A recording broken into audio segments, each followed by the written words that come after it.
the one piece of content that gets engaged with the most in employer branding isn't your LinkedIn post, isn't your TikTok video, isn't your Instagram reel. It will be your...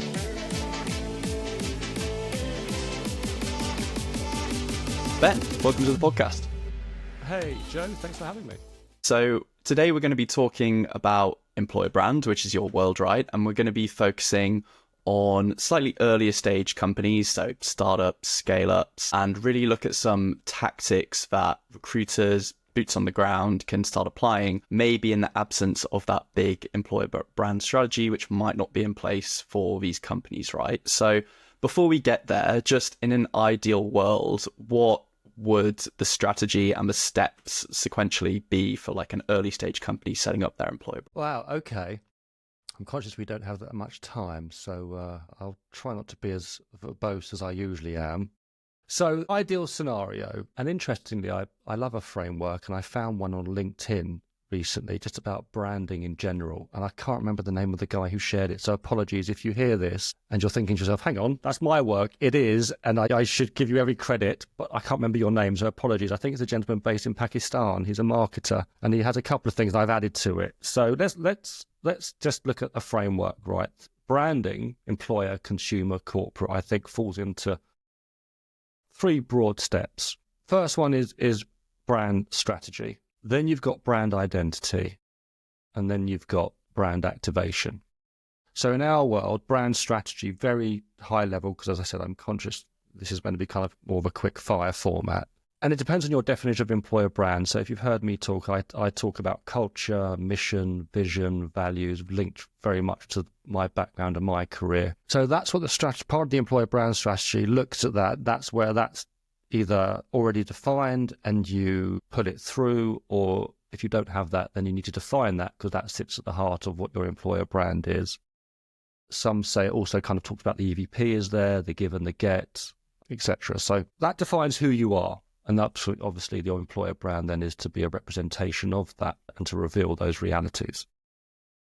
Then you've got the brand identity, employer brand identity, which is the visual execution of your strategy. So the brand strategy defines who you are and the identity shows who you are in a way that builds those associations with the audiences that you're trying to engage with over the long term. Because branding is a long-term play, whereas marketing is kind of the shorter term direct response. We need people to apply now play. So employer brand strategy, mission, vision, values, leaders, what's at the heart, what's the EVP, what's the give and the get, how does that define you? Then you take that in an ideal world, moving to the next phase of how are we going to represent that in our identity. And that visually brings the mission, vision, values to life. That's colors, that's typography, that's logos and everything. I don't think brand is just a logo, but hopefully I've explained the strategy that sits behind it. And then you've got brand activation, where you have tools and assets and they're accessible, discoverable. You have digital asset management systems. You liaise with other departments to make sure that they are infusing elements of that brand and those working realities into the attraction piece, the hiring piece, the onboarding, the training, the tenure, the reward, the recognition, so on and so forth. And the reason why in an ideal world you have those in those order, which it never works in this order because the world doesn't work like that, unfortunately. Without strategy, and this is what this guy says, which I really liked, without brand strategy, your identity has no direction. So you need it to a certain extent. Without identity, your strategy has no face or tone of voice. It just ends up being a lovely document or words that are spoken in the either literal or figurative corridors of your organization. And without activation, your strategy and your identity have no visibility. So in a nice kind of sequential framework, that's the ideal world.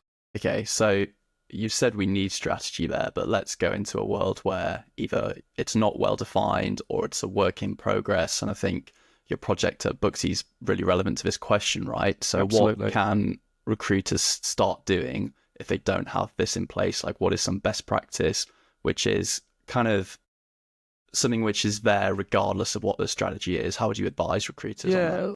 I think strategy is one of those words that's bandied around a bit like confetti, and sometimes people overplay it. I think We're not going to get into the definition of strategy now, but I think you need something that guides what you're doing, right? Whether that's a strategy or a plan or whatever you want to call it, or some insight. And wherever you are, so exactly right. So I find myself in a situation at Boosky, which is a rapidly scaling up business. And yes, we're working on the strategy, which is nice, but we have, the recruiters are crying out.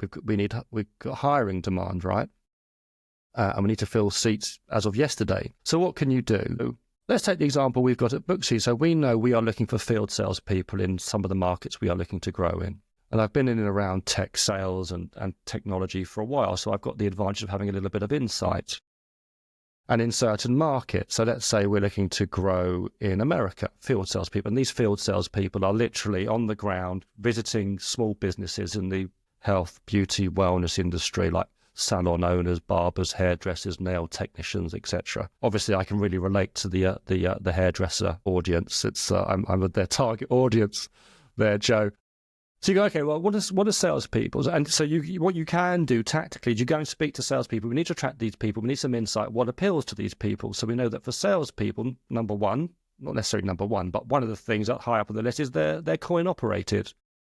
Commission is very important, and there's no shame in admitting they're motivated by money. So you go, okay, you take that insight, and you go, okay, well, can we share anything that demonstrates that if they work with us in a sales role, their path to commission is one of little resistance, i.e., let's look at the product. Has it got good reviews? Yes, it does. Customers seem to love it. So you go, okay, well, there's some insight which you can start connecting the dots and building a narrative that can fit into a temporary kind of holding pattern brand identity. And then you can start to create some content around that. Now, we've got a legacy employer brand with a small e, so we have some legacy identity and color palettes and things. So that's what you can do. You can kind of focus in on the priorities of the recruiters and their hiring demand, find the audience, grab some insights about that audience, and build some content around it. And if you don't have an employer brand identity and the brand and the visuals, then get close to marketing. And maybe there's something you can borrow and kind of beg, steal and borrow from them in the short term in terms of how it looks and how it sounds. This podcast is brought to you by the Recruiting Wisdom newsletter. Every week, Recruiting Wisdom shares practical tips, tricks, and hacks directly from global talent acquisition leaders, helping you become a better recruiter in 10 minutes or less. Recruiting Wisdom is completely free to join, but the only way to receive every issue is to join the email list. The link is in the description below. So my takeaway there, and I want to play this back to you to make sure I've got it right, is maybe you don't have the agreed upon copy and messaging around like the company, the mission, the culture, etc. But what you can do is you can focus on the specifics of the role, right? Because this is going to vary role to role anyway. So what motivates salespeople and why they want to join is going to be different to software engineers and why they want to join the company. Is that right? Partly, yes. And you touched on a very good point. So I'm quite fortunate. Most startups that I've worked in will have a mission, vision, and some values. And in my experience, not all appreciating, but in startup and scale-ups, it often falls out of the founders' heads, right? When they start up, go, right, what do we stand for? What's our mission? Which works until they get to a certain size, because I can't remember what the threshold is, but I've read somewhere, I think it's once you get to 30 seems to be the magic number of employees. It gets harder to contain the desired culture of the founders because you're more people, more personalities, more characters. And then you get into that world of it's very hard to have one culture, because if you have 5 different managers, you're going to have 5 different subcultures. But typically there will be, doesn't matter how robust they were, and the chances are they weren't created through deep research like we do when you become a bit more mature in employer branding and EVP. But the CEO, the founder, will have an opinion on what the mission, the vision, the values are. So to begin with, whether you agree with it, disagree with it, or are indifferent, that is where you start. So you start applying that, but you start communicating. And we have some insights from our colleague engagement surveys that we have here. Bearing in mind, Boosky, we are circa 850, 900 employees now. So we're not a startup, but it feels like very much a scale-up mentality. So we have some sophistication in some of the data that we have. So if you have any of that, so you take what you've got and run with it as best as you can, because there's walls at the door demanding immediate support. And it's balancing that with some quick wins like we're doing, but also working with some of the legacy stuff with an undercurrent of communicating the need for it to be reviewed, which is essentially what I've done at Boosky. Because the colleague engagement insight was there and the data points were telling us that at the very least, the mission, vision, values and cultural elements need investigating and need deeper research, which then in the strategic kind of lane of work that I'm leading, we've just gone through a process where whilst we're running at 100 miles an hour over here, trying to get stuff out for the recruiters to improve their copywriting, which I'll come on to in a moment, give them some content that isn't akin to what the people on the Reddit, LinkedIn lunatics feed take the mickey out of all the time. So it's that balance. So we've got the insights, the strategy is running in parallel, which is the longer term. We are going to look at mission, vision, values, their articulation. Are they fit for purpose? But with what we've got, here are some packs, here's some best practice. And I'm just in the process of doing kind of an interim tone of voice and copywriting enablement session. And I guess the question then is, well, what's feeding that? And just with my experience with Boosky, I've been here now 6 months, so I've got a good sense, having spoken to all the leaders, country managers, some of the senior leadership, people in different markets. We're in Poland, France, Spain, UK, US. So you get a sense of the tone that people communicate with in the business. And then you've got some best practice. So again, grabbing the insights that you can, no matter how tenuous they might be now, you get comfortable with working in the world of good enough, not perfect, because in a scale-up startup, you don't have time for perfection. It's just test, learn, fail quickly if necessary, as long as your culture is conducive to that kind of environment where you have license to do that. So having spoken to people, having heard from leaders, having sat in meetings, having got a sense of the real culture of the business, knowing the industry we are in. So Boosky as a business it's about enabling and helping entrepreneurs, like those businesses I mentioned earlier, to run successful businesses. It's about helping them to help their customers enjoy their me time moments. So it's very much about people, community, connection, very down to earth. These aren't corporate businesses. These are kind of rough and ready sometimes, the word grit. So you get a sense of the type of business that we are, right? It's down to earth, it's friendly, it's welcoming, empathy, blah, blah, blah. So I've gone, right, just for some interim tone of voice, copywriting kind of boundaries. Number one, we've got to be human-centric because we are a human business. So you see people writing things like in one-to-one outreach communication with a tone of voice, "Hi, Joe, I hope this message finds you well." When have you gone to a pub or a restaurant or a cafe with a friend and said, "Oh, hi, Joe, I sent you a WhatsApp the other day. I hope it found you well"? You don't talk like that. We're human-centric. We're not robots, right? And we're very much about helping others succeed. So principle number 2 is candidate centricity. We've got to put the candidate first. And Mitch Sullivan and James Ellis talk about this a lot and probably do a much better job than I do about it. But, you go on LinkedIn or wherever it is and you see all these job adverts. They talk about being candidate-centric, but they start their job ads with, "We are looking for," "We need," "We are hiring." It's business first, not candidate first. And how do you flip that to say, instead of "we are looking for," you could say, "Your opportunity at Boosky will see you doing ... So there's small tweaks to the language just to nudge the brand with the signals that I'm seeing, whilst the strategy is going on in the background, as little bits of insights are creeping through. You can start to weave in as soon as those insights start showing themselves. You don't have to wait to the end of a massive project. I'm quite passionate about being specific and not fluffy in our copywriting when you're going out. We're an amazing, innovative business full of passionate people. What does that mean, right? Give specifics. So your career at Boosky will see you coding, selling, analyzing data, whatever the role is, right? As we help literally hundreds of thousands of small business owners to succeed and thrive. It's better than saying we're super passionate and we shoot for the moon. That's just fluff. How are you doing it? Be specific. Because again, if you look at the content that's out there, a lot of people are doing we're rock stars and we're passionate and we're this and we're that. but people are too savvy for that now. So you take that insight and you start infusing it. So that is how you kind of marry the long-term strategy, identifying kind of insight signals and going, yeah, we can test that now. I think I'm seeing enough patterns.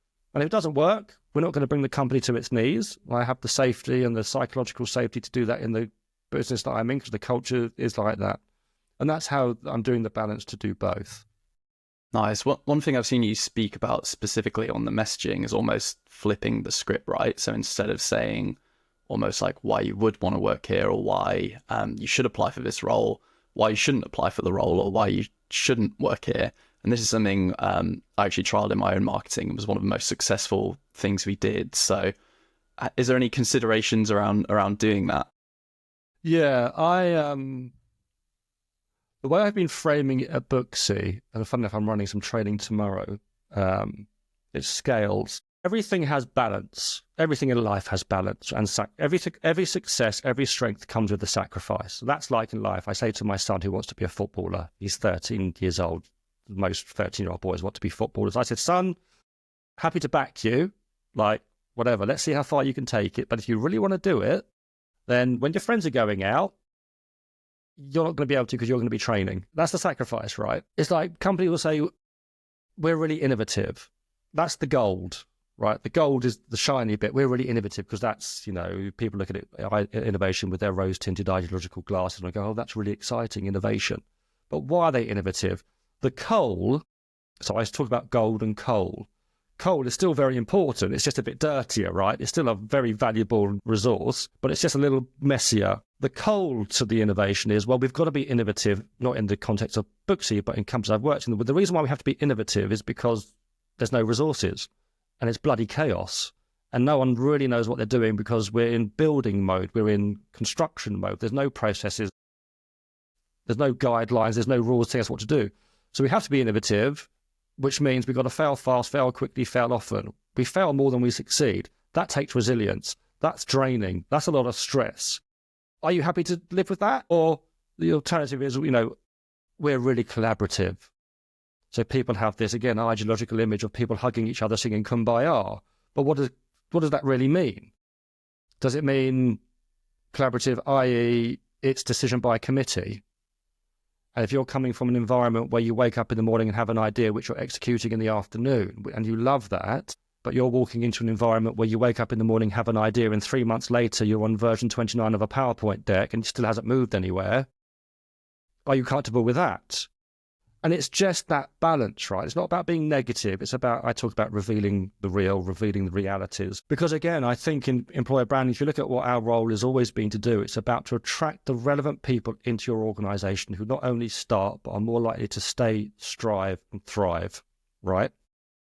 And you can't do that if up front you're just saying everything's awesome when everyone knows it's not. So that's what I talk about, flipping the script. So for example, again, making it pragmatic. Previously, I come to Boosky and you look at the sales content on LinkedIn and it's join our amazing team. Everything is awesome. Here you're going to succeed. Here you're going to thrive. I spoke to one of our top performers in America. And she had this great quote. I'm going to paraphrase it. And she said something like, to succeed in sales here at Boosky in America, you really need grit. Again, the colloquialism, it's quite the American language, which you can adjust for different markets based on those cultural nuances. You need grit. I think she used the word hustle mindset as well, but I couldn't, as an Englishman, I couldn't bring myself to use that in the final version. But she started with, you need grit. You need a go-getter mindset. You need to be comfortable in an environment where no one's going to hold your hand. And I thought, that's the balance, right? Now, some people might hear that and go, oh, God, no, thank you. I actually need guidance, support, and framework. So we're not being negative. We're just being open and upfront and balanced in the communication. And then she went on to say, but however, if you have that go-getter mindset and you can take ownership of your own development and growth, then the support here, the team, the leadership, the reward and recognition will keep you motivated every day. So it's just that the gold, support, reward, leadership, and the coal, you need the grit. No one's going to hold your hand. You've got to get up, be a self-starter. Have that conversation up front, and then people come into things with their eyes wide open. And that's just with one conversation with a high performer in America, which helps, gives you a very loose tonal guide which may or may not make the final brand. But instinctively, with what I know about the business, I'm thinking, actually, I could see that actually being part of the final toolkit and guidelines when the brand formally lands later in the year. Yeah, I'm a massive fan of that kind of messaging, right? I think if you're trying to appeal to everyone, you're basically appealing to no one. Just on the part about experimenting and trying things, and I guess if people take things away from this conversation and you're a day-to-day recruiter and you change something about your messaging, how can you tell if it's working in somewhat simple terms? Like in my head, is it as simple as looking at your pass-through rates? Are they improving, or is there more complexity to it? I'm sure there is in your mind. Yeah, again, in the context of scale-up startup, they may not have the sophisticated analysts and analytics and reporting. You know, in Boosky currently, our career site infrastructure is in a bit of disarray, so I haven't got Google Analytics. So, you know, I'm being scrappy and using Bitly links to just see if people are clicking the links. In an, again, ideal world, I would look at the quality of candidates or the hires you're making for the volume of applications. Now, again, people come at this thinking it's all about volume. And for me, my utopia would be, we would never achieve this, but it would be, I say in jest to my recruiters, if I could get you just 10 applicants and you hire the 2 people you need, my job is done. Because for me as an employer brand, it's about quality, not quantity. And I know that's a cliche we spit around, but for me, that's what it is. So if you can look at if you have any data to hand that says, well, on average, we need this many applications to make the hires we're after, I would be looking at, well, if we're getting a better quality, then you don't need the same volume of applications. You need less. Are you having the same success and being more efficient and effective?